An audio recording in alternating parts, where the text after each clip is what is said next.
Welcome, variants from across the multiverse. This is Geekverse Reactions presented by Mando Talk. Geekverse Reactions is your home for conversations on all things in the Geekverse. And joining me again this week, our second installment of Geekverse Reactions, is DJ Foster. What's up, man? I am super happy to be here. It was a long weekend for so many of us. I know you, sir, had a 4-day weekend. Yes, I did. I did have a 4-day weekend. And I'm coming off of a 3-day weekend, and I gotta be honest with you. I just honestly missed talking dorky stuff. Dude, I did too. Like, I'm ready to go tonight. Like, yeah. big time ready to go.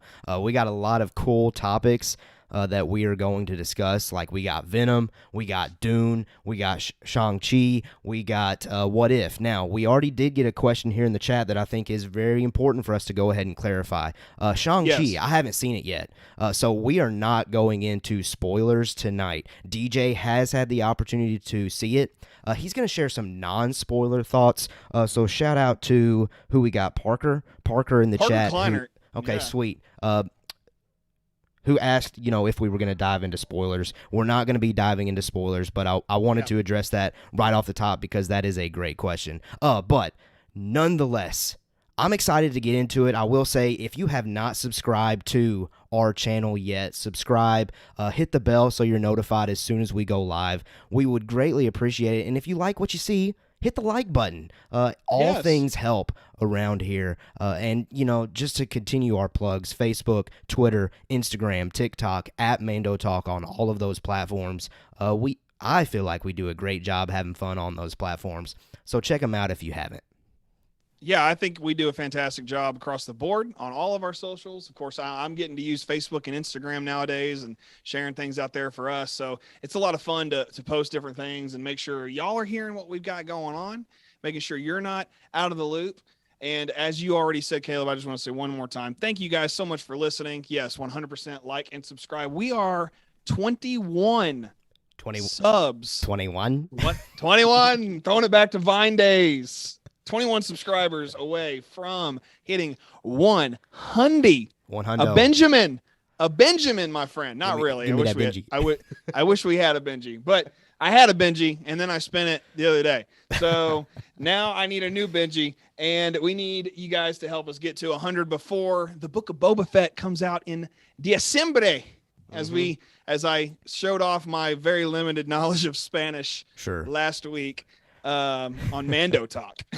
Yeah, well, listen, let's go ahead and just start to get into this. So if you're new here, we just basically hit the big news pieces that we would like to hit for the show, Geekverse Reactions. We're diving into Marvel, DC, Lord of the Rings, Game of Thrones, whatever in the Geekverse that we love, what you love, we're going to talk about that. So, what we do here is we flip-flop the news pieces. I'll go ahead and take the lead on our first news piece, and that is this. We got some news about Venom.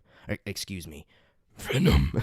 Venom, Let There Be Carnage. It is getting a PG-13 rating, and just this past couple of days, we got that it's getting a new release date of October 1st. So we're going to focus on both of those pieces one at a time. So the first question that we're going to dissect and talk about is what our opinion on the PG-13 rating is. Now, I'll go ahead and kickstart this. I have a feeling I know where this is going based on a off-air conversation me and DJ had. Yeah.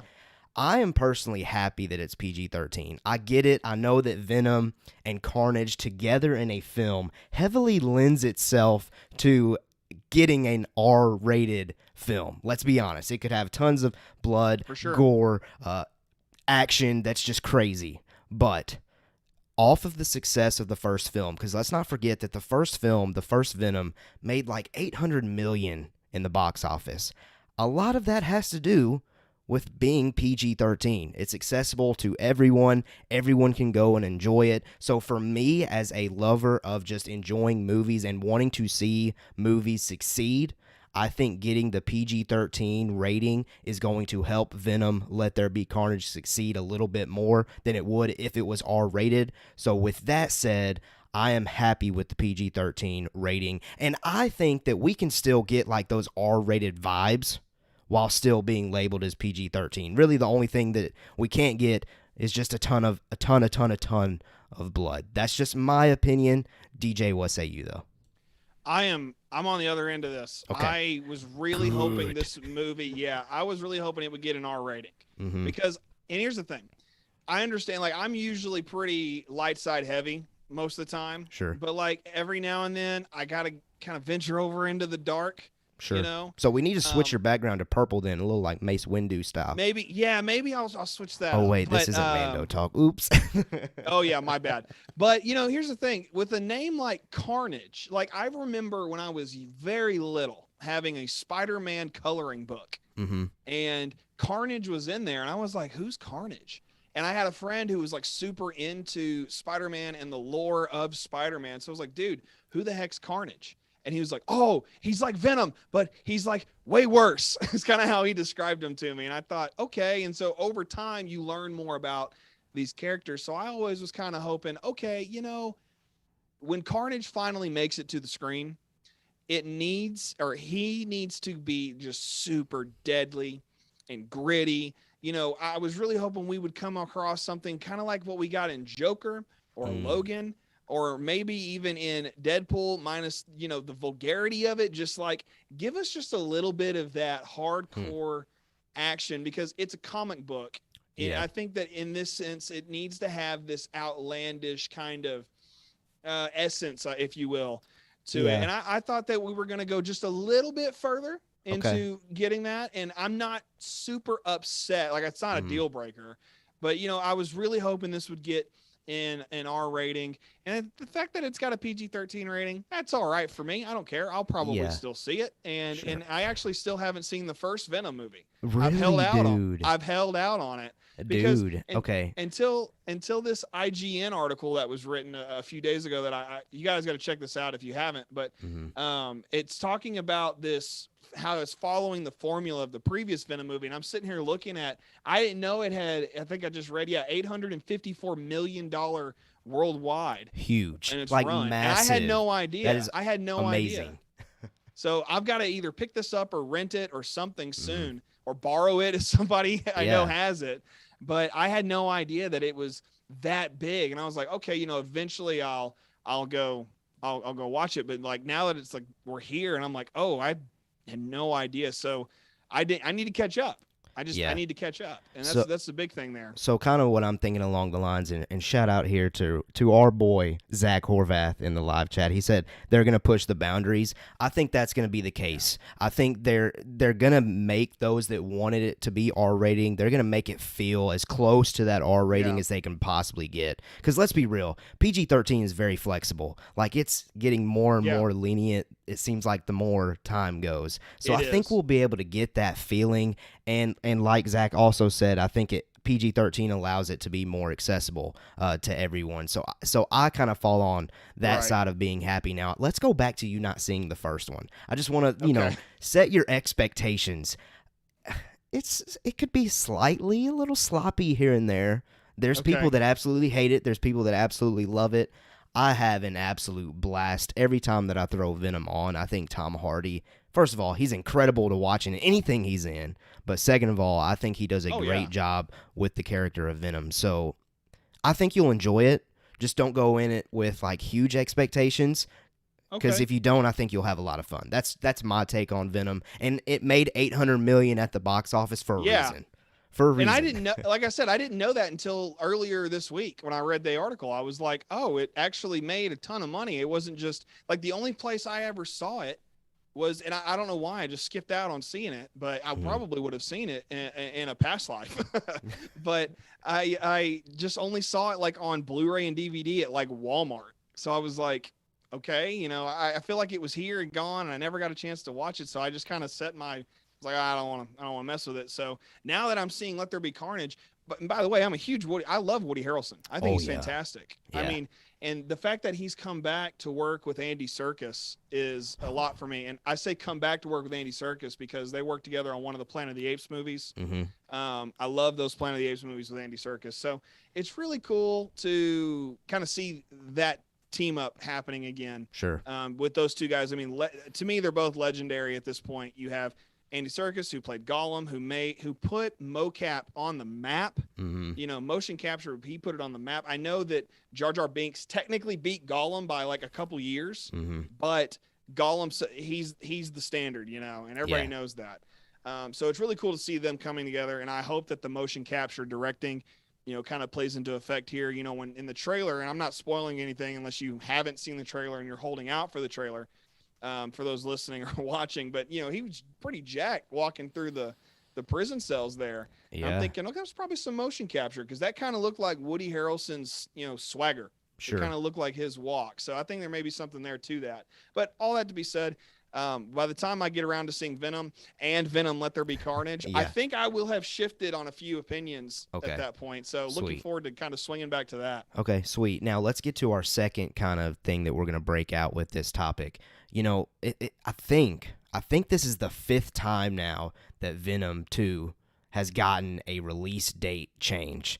Like, it was originally last year, but then, COVID happened and that changed everything. Then it was like, it's just changed a bunch. I don't even remember how many times it's changed. But now, this past couple of days, it may have been yesterday, honestly, the release date has now been moved up. So we're getting it 2 weeks earlier on October 1st. So the question that I had here in our notes was, even though this is now like the 5th time, do we think that this one sticks? And I'm going to say with 100% certainty, I think this sticks. And the reason for that, and I can already go ahead and get into our title of the video, I think because Shang-Chi did so well this past weekend in the box office, I think a lot of these big movies that are planned to come out this year are going to stick, especially the ones from Sony, from Marvel, from Warner Brothers, from those big companies. I think they're sticking because I think they all have a chance to mimic what Shang-Chi did this past weekend, and that already kind of teases into the title of our video and something that we'll get to later. But I think that's the case. I think Shang-Chi, because it delivered this past weekend, I think Venom 2 is sticking to October 1st because that's going to then continue to make the movie-going audience want to keep going to the movies because they would have all seen Shang-Chi at that point. What do you think? Yeah, I don't want to get too far ahead of us for the rest of the discussion later, but I noticed that Venom, I believe, is sandwiched between James Bond and Dune in those weekends there in October, if I remember that correctly. Like originally? No, now. Oh, okay. Yeah. Is it? Okay. Yeah, now. At least that's what I read a couple days ago, and I hope I got that right. I'm pretty sure I did. Yeah, it was supposed to come out last October, and then it was supposed to come out back in June, and then in September, or I guess that's next weekend. So the fact that it's been moved to October, I don't think it's a big deal, and I think it has a lot to do with what you said about it. Let's play on what we've seen with Marvel's success this year with Black Widow and especially Shang-Chi. So yeah, I think that you're onto something there, and I don't know really what else to add to it, to be totally honest. Sure, absolutely. Well, let's ask our audience. Number 1, are you excited for Venom getting a PG-13 rating? Let us know in the chat. Or number 2, do you think that October 1st, that date, is finally going to stick? I think we both think that it's going to stick to that date at this point because it's super close. I mean, it's less than a month away. I think it's sticking to that date. But what say you? If you're watching with us live, tell us in the live chat. If you're watching afterward, tell us in the comments. Or if you're listening on podcast, tell us in that Discord. Click that Discord link. Hop over there. Say what's up there. All right, news piece number 2. DJ, what do we have? Go ahead and take the reins on this one. I believe we have early reactions to Dune arriving from critics online. And I'll save mine for just a minute. I want to kind of go over what we have here. Rotten Tomatoes has it rated at an 87%. And the biggest negative criticism comes from IndieWire saying it is a massive disappointment. So I guess we're kind of, I don't know, in both camps here, I suppose. Sure. And then a lot of people on Twitter compared it to having a similar impact as Lord of the Rings, which I have seen a few of those comparisons myself. Now, before I give my take on this, I'm curious because I have something I'd like to throw your way about this in just a moment. Okay. But I'm curious what you think about these critic reviews thus far. Well, first of all, when I see that number, 87% on Rotten Tomatoes, that gets me excited. Anytime it's above 80, for the most part, I think that that's viewed as successful in the critic eyes. So when I saw that, and when I saw, for the most part, positive reactions online coming in, I was getting pretty pumped. And I will say, honestly, the only like big negative criticism that I have come across, and that's why it's in the notes, is from IndieWire, that said in their title, quote unquote, massive disappointment. But honestly, for the most part, like Rotten Tomatoes is reflecting, for the most part, critics are thoroughly enjoying and loving this film. Now, hopping over to that Twitter thing that I kept seeing, I saw this from numerous Twitter users, that have that little blue check mark, so obviously their opinion means something. Clearly. Take that with what you want. They were comparing it to Lord of the Rings. Like, this wasn't just one person or two people that I saw. It was from a handful. Now, wow. I'm going to venture to guess, I highly doubt that it has that kind of impact, personally. Yeah. I would love to see it have that kind of impact, but I will wait to be proven wrong on that take. So as far as you're talking about impact, and when I look at these I read mostly positive reviews. In fact, I did not see a single negative review. So hearing this one about IndieWire, I'm a little surprised.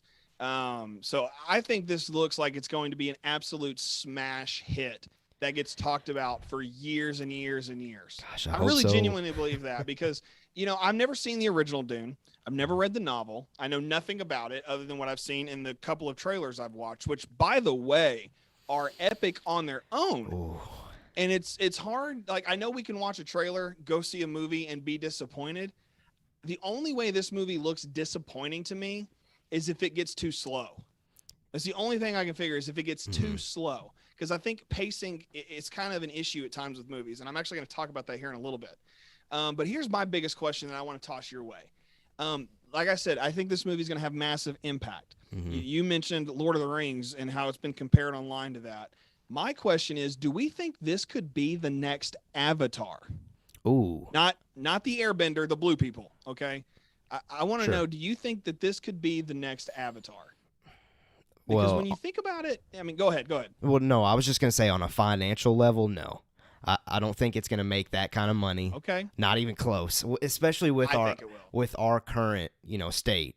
Shang-Chi, we've been saying has been successful, but the amount of money that it made this past weekend's not even close to what these massive films and box office wise have done. But for the times that we're in, it crushed it. So with that said, I think I would expect Dune maybe to make a little less than Shang-Chi, honestly, opening weekend. But anyway, I'm not like this box office guru or somebody that studies it. I just kind of watch and get just like a general vibe and just kind of throw a guess out there, really. That's all I'm doing. But financially, I don't see it making that kind of impact. Visually, though, there's an argument, I think, that it could make as much of an impact that Avatar did. Now, I'm kind of one of those that doesn't think Avatar is as great as everybody makes it out to be. Me too. I think Avatar thrived because with that film, that was like when 3D movies were becoming a thing. And I think that really helped Avatar push the boundaries a little bit. But anyway, I don't think that Dune's going to be comparable to Avatar. What do you think to that question? I think it is going to be comparable to Avatar. Okay. I really do. That's why I wanted to ask you. Differing opinions tonight. I love it. Oh, yeah.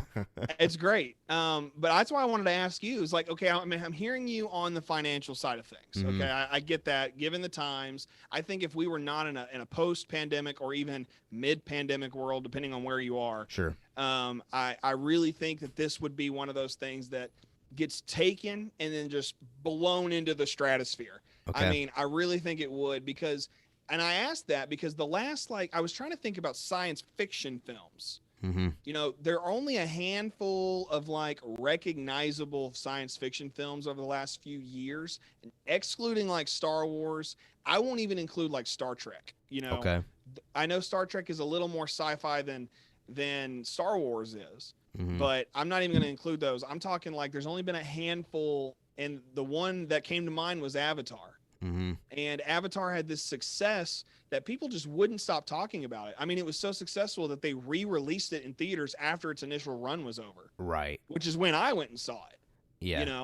when most people would be going and buying it on DVD, and Blu-ray was still pretty new at the time. So like, you can go buy it on Blu-ray, I guess too. So before you could buy anything for streaming or anything like that. So I think that it's technological aspects. You said visually, I think that will be celebrated because it's so spectacular looking. It's just so vast. It's so wide. And I think that's why people are comparing it to Lord of the Rings. Sure. And I really think it's going to be a very successful film. I think it's going to make its way up the food chain. I really do. And by the food chain, I mean, like, I think it could become this champion of the box office. Now, the bad thing about it is Spider-Man is just a few months away after that. Sure. And so whatever Dune does, Spider-Man's going to blow it out of the water. Everybody already knows. Like, I've talked to people here at home, and they're like, hey, this is going to be the movie that puts people back in the movie theaters. And I agree about that with Spider-Man. Dune's not going to do that. But I think that over time, we're going to look back and be like, wow, I should have seen this in a movie theater. And by the way, I'm seeing this in a movie theater. Oh, yeah. I think it's the only way we can see this movie. It's so stunning. I mean, and it reminded me so much of Gladiator with Russell Crowe. And it had a lot to do with the music that was in one of those trailers. The trailer that focused more on Zendaya's character had this music in it that was like, ooh, that sounds like that vocalist who was in all those Gladiator sound pieces that Hans Zimmer did, which, by the way, one of my favorite film soundtracks. But I really think that it's going to be pretty successful. And I think it's going to be one of those movies where we look back at it over time and be like, oh, wow, we did not like give this its credit. Yeah. No, I certainly hope so. I think maybe, after hearing you talk, as far as maybe where the comparisons with Lord of the Rings are coming into play, I think maybe as simple as just world building. Hopefully, I think maybe that's what the critics have kind of been meaning as far as Dune's impact is. I think maybe it builds just a world that you kind of feel fully immersed again, and maybe that's what they're comparing with Lord of the Rings. Just to finalize this box office thing, just something to keep in mind: Avengers Endgame barely beat Avatar. And I made a note about Avengers Endgame. I mean, it was a smash hit. Yeah. And I think that was a smash hit for different reasons than Avatar was. Because Avatar was, you got to go see this. It's technologically blah, blah, blah. People who suddenly know everything about film and all that were like, you got to go see this movie. And then now with Endgame, it was different. It was the culmination of more than a decade's worth of filmmaking. Sure. And so it had this massive push. I mean, when you're in your English class in high school, they always tell you focus on your rising action and then your climax and then all your falling action. The little pyramid. I don't know if they did that with y'all, but they had us draw the little pyramid and show us how that all works. And that's how you write a good story is what they always told us. So that's what Endgame did. It climbed that mountain. It had its moment, but now apparently we're still climbing that mountain, or we're going down into this valley and about to head up another mountain, which is just as okay. But at the same time, and I know we're not talking about Marvel, we're talking about Dune. I still think that, I know you're right, Endgame barely beat Avatar. I get it. But at the same time, I'm holding out hope for Dune on this one. It just looks so cool. It does look good. I think it's going to be, I hope it's going to be a great film. The early critic reactions are pointing at it being a great film. So if you have the ability, make plans to go see that thing in theater. Again, it will be also available on HBO Max unless Warner Brothers goes off of that decision, which I would personally like to see. But right now they're sticking to that decision, so I also think that's going to negatively impact the box office as well. I think that's just the reality of the situation. But regardless, what do you think, those of you listening, about Dune? Are you excited? I agree with DJ. I think the trailers have looked phenomenal. All the images, everything that we're getting about this film look phenomenal. I personally can't wait. And this might be opening another can of worms here, but I've always heard people say Dune is almost kind of like an adult Star Wars. I've heard that comparison being made, and obviously, me being me, when I hear that, I'm interested. So I can't wait to be there. I will probably be there premiere night, honestly. That's how excited I am for Dune. I'm that excited. But let's go ahead and go to our third news piece. I will lead the way on this one, and it's got to do with, our title of the video, and that is Shang-Chi. I have not had the opportunity to see this film. I said this at the top of our stream here. Slacker. You know, it was just a busy weekend. It was my wife Maddie's birthday, so we kind of celebrated now her. I look bad. Thanks. Yeah, you know, bash him. No, we celebrated her birthday. We just kind of had a busy but fun holiday weekend, so I didn't have an opportunity to see it. I have plans to go see it as soon as possible because I'm hearing phenomenal things. So let me tease up the phenomenal things, and then we're gonna pass it back to DJ as far as his non-spoiler takes for those of you that have not seen it, or for those of you that have seen it. You can just at least hear what DJ has to say about it a little bit. So, with Shang-Chi, it has been, again, this film is crushing it. It is crushing expectations. Everyone's loving it, and the Rotten Tomatoes score back that up. Critic rating right now, 93%. Audience rating, a whopping 98%. That is massive compared to other fan films that we see on that platform. Now, I've alluded to box office success. Let me just read the most recent numbers that I pulled from Box Office Mojo. Currently, as of tonight, about an hour ago, Box Office Mojo has it as 95 million domestically, 56 million internationally, and with a worldwide of 151 million. Now, just to kind of set the stakes, I was looking at, overall top opening weekend numbers. Even though that right now, with us being in the middle of a pandemic still, or getting out of it, depending on where you're at, that is still like down in the 100s as far as top opening weekends. But for right now, in the world that we live in, this is massive. This is huge. It means movie theaters do have the potential of coming back. So before we get into like the remainder of how this impacts the remainder of 2021 as far as movies go, let me pause there. I gave you all the numbers. I gave you all the stats. I want to pause back to DJ and ask, does all of this stuff, is it backed up? Is this film good? DJ, non-spoilers only. Don't share spoilers because I want to see this movie as pure as possible. What do you think? Right. What do you think? So it is a fantastic movie, first of all. I shared with you before we started streaming tonight that my experience at the theater was lackluster, and it was not because of the movie. It was because I think the theater I was in had a mold problem. Oof. And it smelled dank. I think it's the only way I think I can really describe it. No, so that aside, seeing the movie, fantastic. I thought it was really good. However, I don't have it at a 98% rating. In fact, when I saw the movie, it had not yet climbed to 98. I think when I saw it, it was still floating around 92%. And so, wow. And I think that's and so it's climbed. I saw it on Sunday. It's now Tuesday. So, I mean, having just in a few days gone that high, it was just incredible to me. Correct me if I'm wrong, but I think Rotten Tomatoes, like its scoring basis, is when you see 98, that means 90% of the audience score it as fresh. Yes. Like 98% of the people that go in there have clicked that it's fresh, not rotten. Right. So not necessarily that it's 98 out of 100 film ranking, but that 98% of the reviews are fresh reviews. And that's okay. I think you're right on that. And I had forgotten that's how Rotten Tomatoes scores those kinds of things. I personally have this movie set somewhere in the 85 to 90 range. Okay. And that's for some very small issues. B+. Yeah, listen, you're looking at a B+ student right here. I rocked those B+ and C's and a couple of D's. Shout out to all the college students. D's get degrees, man. That's what they always said when I was in school, which try not to do that. But still, here's the thing. I think that an 85 is okay. I think it's good. I think it's a great movie. Like I said, I have one big issue, and that's the pacing. There are certain moments in it where it just is like, man, we're moving kind of slow.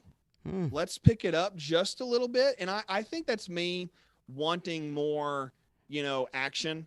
Sure. And wanting something to care about. And not that the movie doesn't give you something to care about. It certainly does. It was just, there was a couple of moments, especially toward the end of the movie, which is shocking that I felt, wow, this is being paced kind of poorly toward the end of the movie. But I like a lot about it. You get little hints of something that is reminiscent of Ant-Man or Captain America Civil War. I thought, okay, there's a lot of really good comedy in it that's reminiscent of those movies. I love that this follows a male-female combo through the story. I thought Awkwafina, who plays, her name is Katie, she did a very good job. I thought that where her story went in the movie was actually really cool. Not that it had any major impact necessarily, but it was cool to watch her story progress with Shang-Chi. And by the way, so many times leading up to this, I wanted my inner redneck to come out so badly pronouncing this movie. I wanted so badly to call it Shang-Chi. I'm sure that I've said it like that probably a couple of occasions. Sure. And I'm, gosh, man, the whole South has. But Shang-Chi was great, and I thought it had a lot of these things. Like I said, the pacing of the movie was a bit slow. And then the sad thing is that you kind of feel that in some of these battle sequences. Which it's a Marvel movie, you're going to get a fight scene. And you can tell me if I'm wrong when you go and see it. Sure. It could have just been I was distracted by the moldy smell of the movie theater. I don't know. And I've been to this movie theater 100 times and I've never had a bad smell there, so it was just odd. So I like I said, I would have liked it to have been a little more fast paced. I have something I wanted to share, but it may give away too much, so I'm not going to say anything about it. That probably when in doubt. Yeah. Yeah. And that's why I even lightly dance around Ant-Man and the Wasp and Captain America, because I'm not saying it's like those movies. It just has moments where it's like, oh, that kind of reminds me of how they wrote that one scene. That's kind of what it felt like, you know? But now the one thing I really loved was the music. Oh, yeah, I've heard good things about the music. The music was so good, and it was centered, what I thought was very well balanced between traditional Chinese culture and then also having some hints of American culture within it too. I thought that those blended very well. Now, I clearly am not Chinese. Okay. I'm not going to be the foremost person to speak on Chinese culture. I understand that about myself, but from what I understand about something not being culturally appropriated, this movie does a very good job of not doing that. And I've seen people on TikTok say things like, I never felt like anything was a caricature. You know, I really personally felt that way too. I didn't feel like anything in the movie itself was a caricature of any Asian culture. It never felt that way. Everybody felt very real, very honest. And there's certain little moments of like culture that peek through and you're like, oh, I've seen that somewhere else. But like, you kind of get over that and you're like, it's great. You know, it doesn't even hurt the movie at all. Now I know last week I gave my movie recommendations to watch before seeing Shang-Chi. Right. I would like to lightly edit those. Okay, let's hear it. Iron Man 3 is still on that list. Okay. All Hail the King is still on that list. Yep. I 100% would add Doctor Strange to the list after having seen it. Okay. And then I did not have this on my list last week, Avengers Endgame. Avengers Endgame, wow. I think it's worth rewatching it, or at least maybe just the end of the movie that everybody likes to watch anyway. You know, just that last like 30 to 45 minutes of the movie. I think that would kind of set you up perfectly for Shang-Chi, and it wouldn't hurt you in any way at all, you know, seeing Shang-Chi. I think it's just like a nice little reminder of what's going on. We do get a mention of when the snap happens, which was good. So I'm thinking this actually, I have no idea, but I think this film takes place right before Spider-Man Far From Home. All right. If not simultaneously, but I really do think they take place very, very close to each other. Okay. So that's what I have to say about Shang-Chi. All right, that's my Rebel Scum Texan review. There you go. I will say, I mean, you add to the list all positive thoughts that I've heard.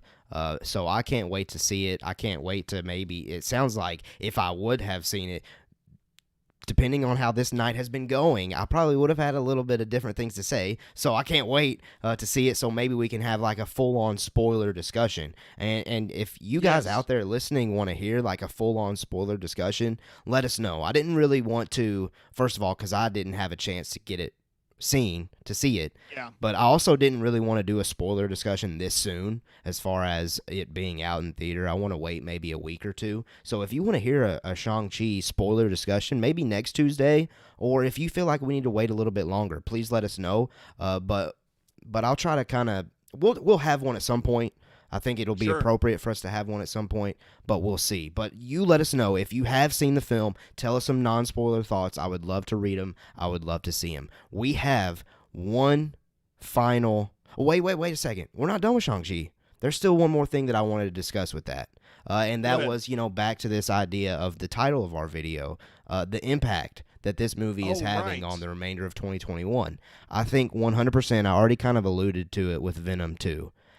I strongly believe, and again, I'm not like a veteran as far as studying these kind of things.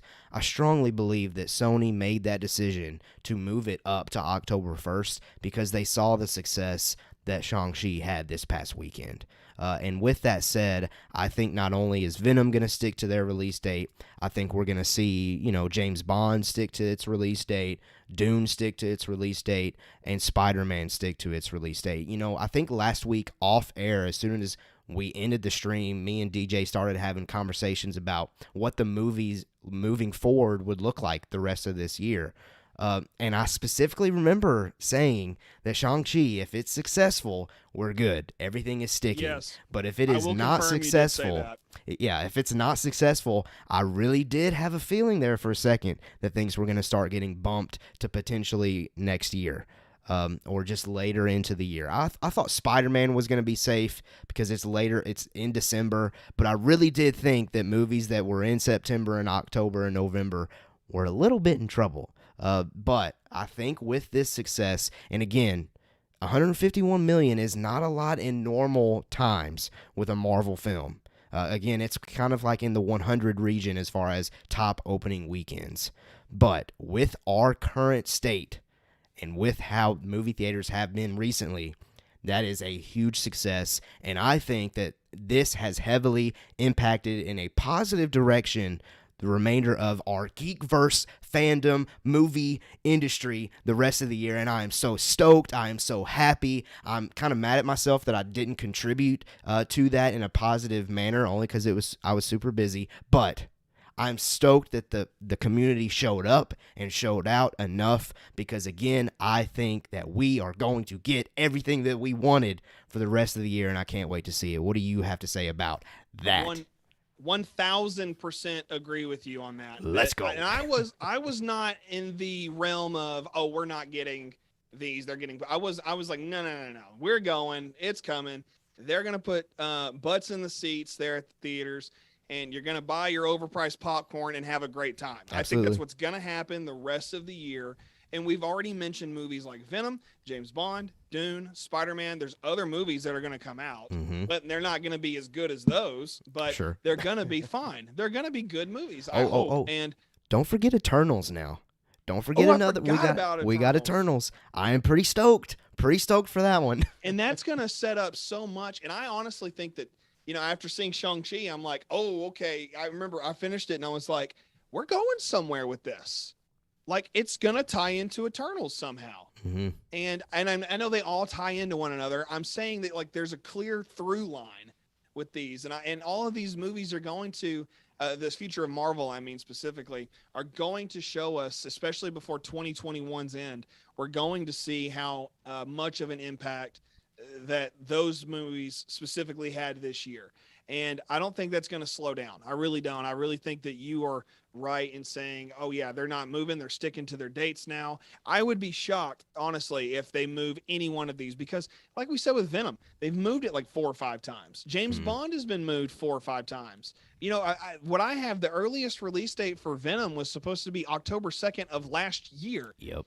It's 1 full calendar year later is when this movie's coming out finally. And it's just like, we can't,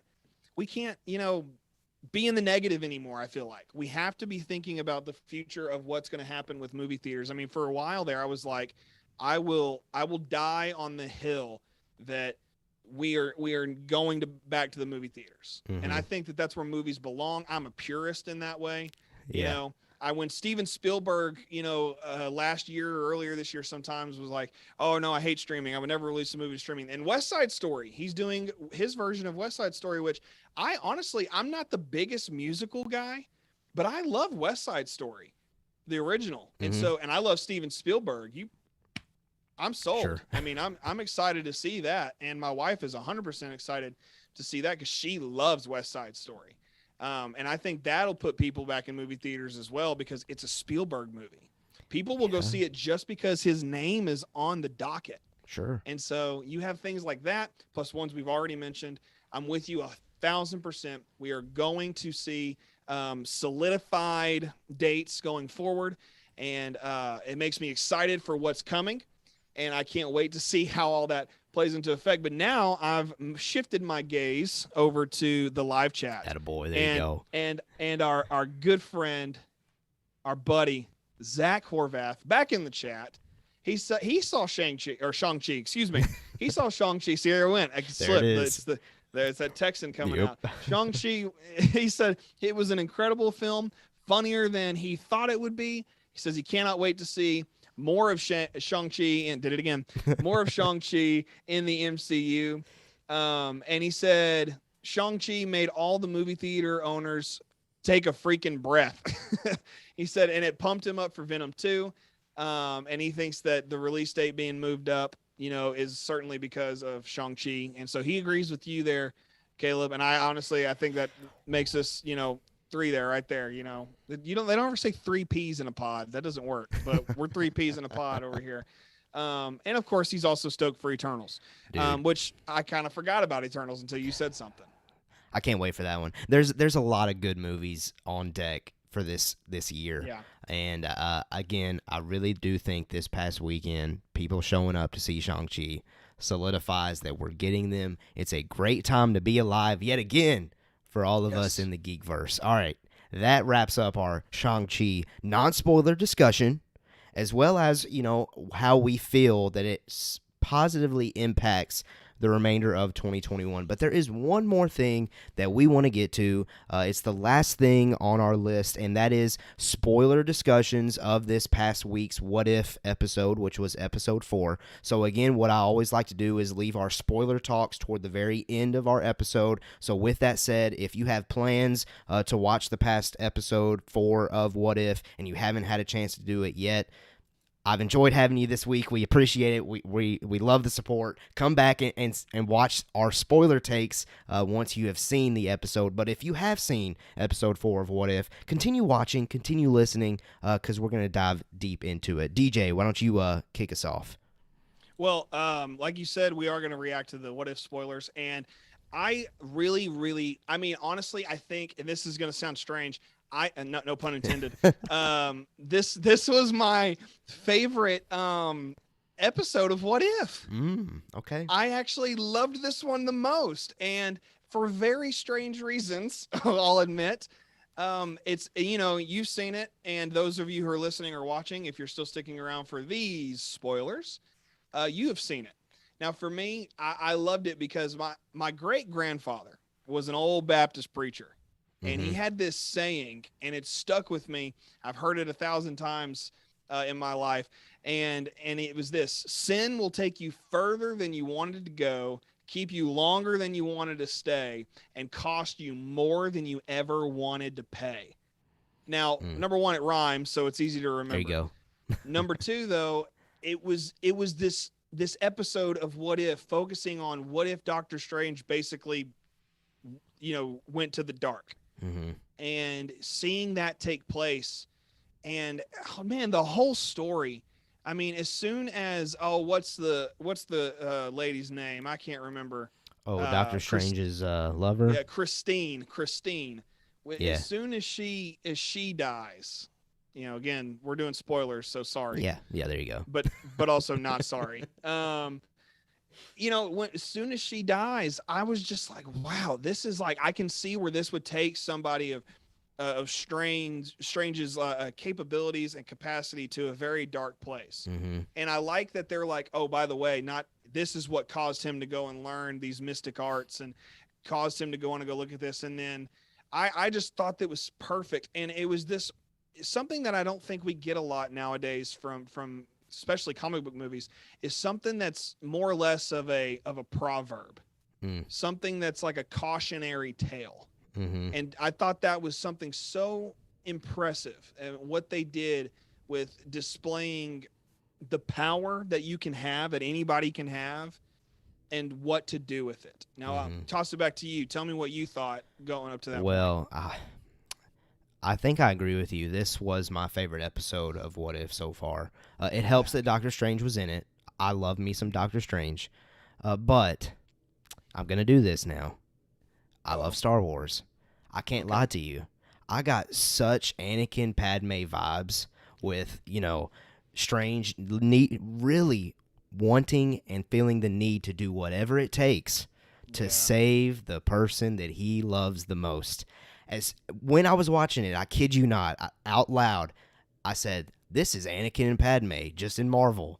Literally, I'm watching it for the first time. I blurt that out. Maddie's like, "What in the world? What are you doing?" But anyway, those are the vibes that I got. And the power of that kind of storytelling just always moves me, as far as people doing whatever it takes for the person that they love the most, but it pushes them to a place they cannot go. And I feel like now that I'm married, that story connects so much more because, being married, you'll do whatever it takes for your spouse. Sure. But, in those circumstances, you got to internally question, would I stop? Would I keep going? And it's so refreshing watching a story like that. In this kid kind of atmosphere. It's animation, it's Marvel, but this was in its roots dark. Like a super dark adult-like story, and I loved it. It was really cool. The very end where just everything's wiped out. My jaw hit the floor, honestly. I was amazed. Those were just I just wanted to throw that out there. I got Anakin and Padme vibes so hard. That's the Star Wars in me. I couldn't help it. Hey, fair enough. And I have to agree with that because I didn't say that out loud, but I definitely thought about that. I was like, wow, this is actually a lot like Anakin. Yeah. Just totally seeking. And when you think about it, even in this episode of What If, Strange was literally split in two, living simultaneously within a universe, which, man, I thought that was a bold move on the Ancient One, to think, this will all work out. And then it didn't. And she's supposed to be this person who can see through time and up to a certain point, as we know from Doctor Strange. And it's like, what are you doing? The whole time I was like, well, what's your deal? And you mentioned your wife, and my wife loves Doctor Strange. We watch What If together. In fact, we watch all Marvel properties together. Same. So she was with me for Shang-Chi. She kind of felt the same way about Shang-Chi, and we were watching all this stuff together and whatnot. So you mentioned how it reminded you of what would you do for your loved ones, and you thought of Maddie. I thought of Hillary. I thought, wow, I made me kind of reevaluate certain priorities. Sure. And it's funny. It's supposed to be a 30-minute cartoon. It's just supposed to be meant to be entertaining. Yep. It's just meant to be a moment where you sit back, relax, enjoy something, and you come out of it, you're like, well, hold on a second. Why have I come out of this with a different point of view that I wouldn't have had having not seen it?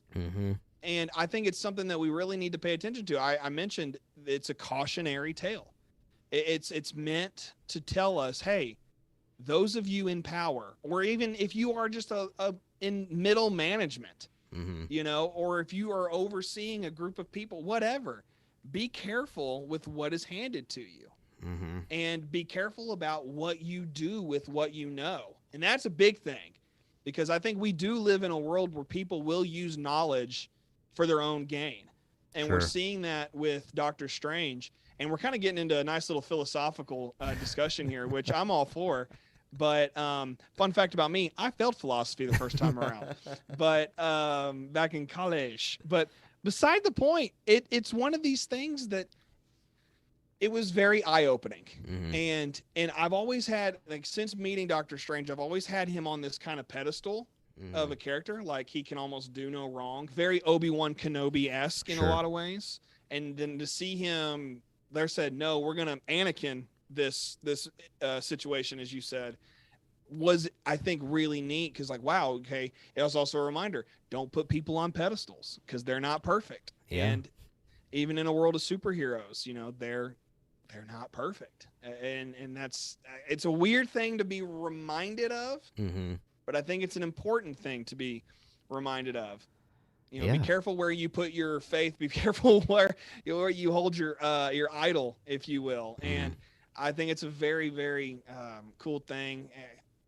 I'm just like you said a minute ago, you were speechless at the end of watching it, and that's where I'm at now. I mean, I toss it back to you. No, you've really hit the nail on the head. Honestly, like it was just so much deeper than expected, and I think that's why I enjoyed the episode so much. Because honestly, going into What If, I thought it was just going to be fun. It was just going to be a different take on all of these different stories.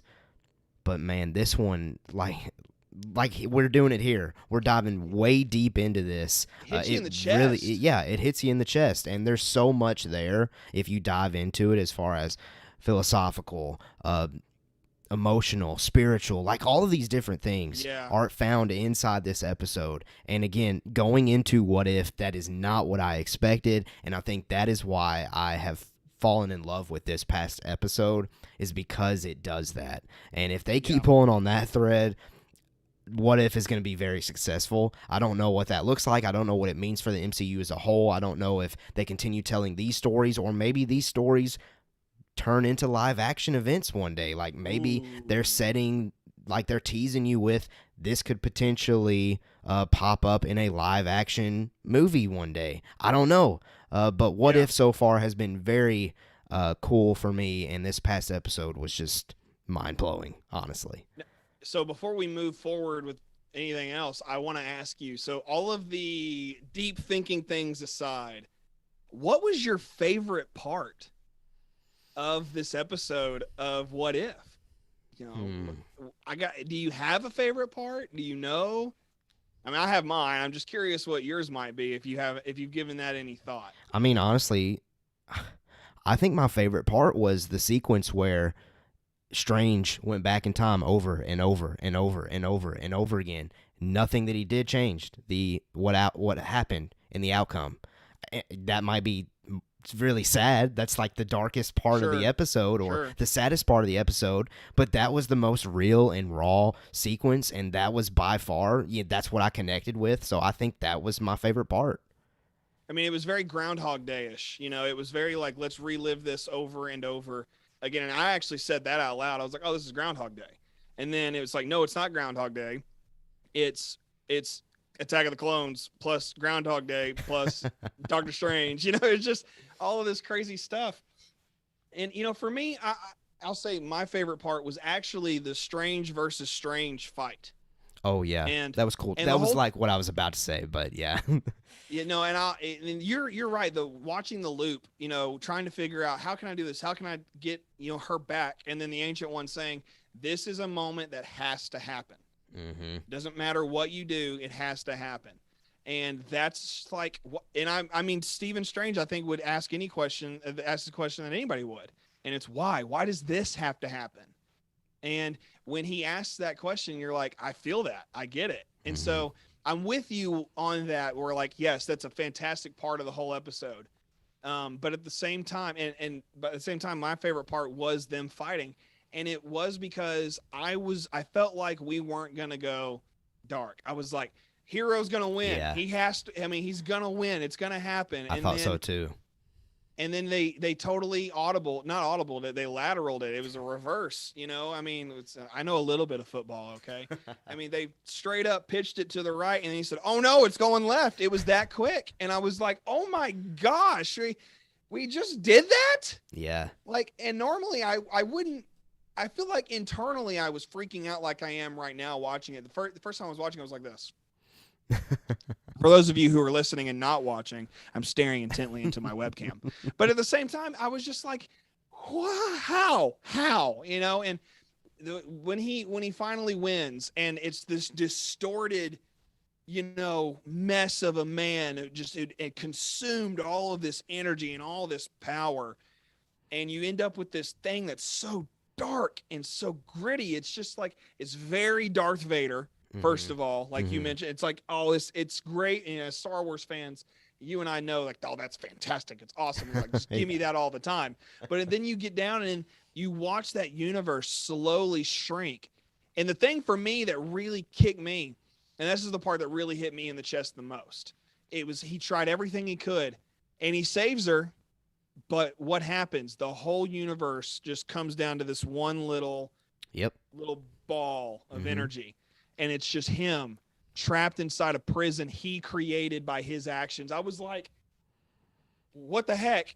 And then the narrator comes in, the watcher comes in and says whatever he says, like, hey, it's how it goes sometimes. And you're like, yeah, but it's not supposed to go that way in a comic book TV show. You're just, it was emotional. And so for me, that was why that was my favorite part, because like I said a minute ago, it made me rethink some things. Yeah, I like it. No, and when you were talking about that, that again brought me to another Anakin Padme parallel.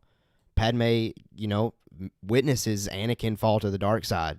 Just like here at the end of this episode, she sees Strange to the dark side. She doesn't like what she sees. No, and that's just tough to see, man. That's what happens with situations like that, where you fall and you actually can kind of take a step back and like Padme, I don't know you anymore. She didn't. She did not know who he was. And he didn't know himself until it was too late. Yeah. And I guess to draw the parallel back to Darth Vader again, was he's trapped in this little cocoon of evil he created. That's Darth Vader's suit. The persona of Vader. He's Anakin inside, but he's just constantly struggling. And you kind of think, wow, that universe of Stephen Strange, he's now confined to this prison that for the rest of, I'm assuming, eternity, or at least until he had no food or water, so he's not going to live very long. Yeah. Until his death. And it's life sucks sometimes. It's kind of what it comes down to, I guess, a little bit. But you tell us, if you're listening or watching, if you're as depressed as I am right now, let us know. No, I'm joking. I'm not depressed. In fact, I actually really, really enjoyed this film because of the reasons, you said and I've said tonight, Caleb. So if you are checking this out, go ahead and tell us what you thought about What If's episode with Doctor Strange, episode number 4. I don't know its actual title. I just know it's Doctor Strange What If. Me either. So there you go. Fair enough. But that wraps up our show this week. I enjoyed the What If episode 4. Like you said, I think we dived deep into that. Shang-Chi, I think we've definitely hit on the head. Like, it is positively impacting the rest of the year. So we got great things to look forward to. Great content that means that Geekverse Reactions is going to be able to cover. Early reactions to Dune look pretty good, so I can't wait to see that film. And then the first thing that we hit this lovely evening was that Venom 2, Let There Be Carnage, is getting a PG-13 rating, and it's also getting a release date of October 1st. You let us know what you think of all of those different news pieces that we hit tonight. I had a ton of fun talking about those. I'm really excited and pumped about all of those different kind of topics that we hit. Like, I'm enjoying what we've been seeing with all of that different content. So I had a ton of fun tonight. I can't wait for next Tuesday's Geekverse Reactions. This is 2 episodes now in, and I'm loving it. I'm loving doing this different lane. We keep saying that we're not going to talk about Star Wars, but obviously tonight, our what if analysis there, I think it's very evident that Geekverse Reactions is presented by Mando Talk, which is your home for Star Wars conversation. So, with that said, you're always going to get Star Wars incorporated because that's where our hearts and minds go to first. But I hope you enjoy that. I hope you're enjoying the varying content of us talking about different things in the Geekverse. Are we our own variant? Dude, we are. We are our own variant. In another reality, we only talked about Geekverse stuff and not Star Wars. I love it. One last thing before we totally cap off the evening. Do you have predictions for tomorrow's What If episode? No, not at all. All I see is zombies. That's all I know we're getting. Are you a zombie fan? Do you like seeing some zombies? Honestly, most stuff that I get with zombies, I'm not a fan of. Fair enough. I mean, I'm not the biggest fan of, like, I enjoyed The Walking Dead for a while. Then I got to a point where I was like, why is everybody killing everybody that's not a zombie? And so I was like, man, I'm done. And so, I mean, I know people just love the show, and that's fine. You love the show. I'm not saying don't watch it. I mean, unless you just don't like it. But all that to say, I think that we are going to see some very interesting things tomorrow in that What If episode. Our teaser posters they've released are Captain America and Hawkeye. Yeah. I'm curious what's going to really happen with that. And I think that just those 2 characters being focused on tells us that something really neat is going to happen. And I would love it if we could get like Iron Man, like, zapping Captain America zombie, because then that's like, oh well, he definitely won Civil War. I think that'd be kind of fun. Or maybe have Agent Romanoff, square off against zombie Hawkeye, and I think that would be a lot of fun. Yeah. But I mean, until tomorrow, or if I wanted to stay up till 2 a.m., I guess I could. I'm not doing that. Sure. I'll tell you that. Sure. I made that mistake with the Bad Batch finale, and I was zonked out halfway into it, and I was like, I got to rewatch this tomorrow now. But anyway, I just wanted to very quickly ask you if you had anything, and that's what I'm kind of like hoping for. I've honestly kind of I love with Marvel, I don't really go in with a lot of predictions or theories or expectations. And that's fair. I feel like I have a better taste and feel for the Star Wars universe, so I kind of go into those projects with expectations, predictions, and things like that. But outside of that, I kind of just go in open-minded, and I hope it's a good time, and I think it's going to be a good time. But I will say this, just to close this off before I pass it to DJ to end the stream. Subscribe if you have not. We're trying to get to 100 subs by the Book of Boba Fett, but I really think that we can get there well before December. So help us get there. If you have not done so, share our YouTube link with a friend. Just send it out in a text. Say, hey, these guys do a great job talking about Star Wars and talking about all things in the Geekverse here on Geekverse Reactions. That's all I wanted to say. DJ, I'll pass it to you to kind of get us out of here. Well, thank you all so much for listening, watching, subscribing, liking, joining the Discord, following us on all the socials, and we will see you on Earth 2.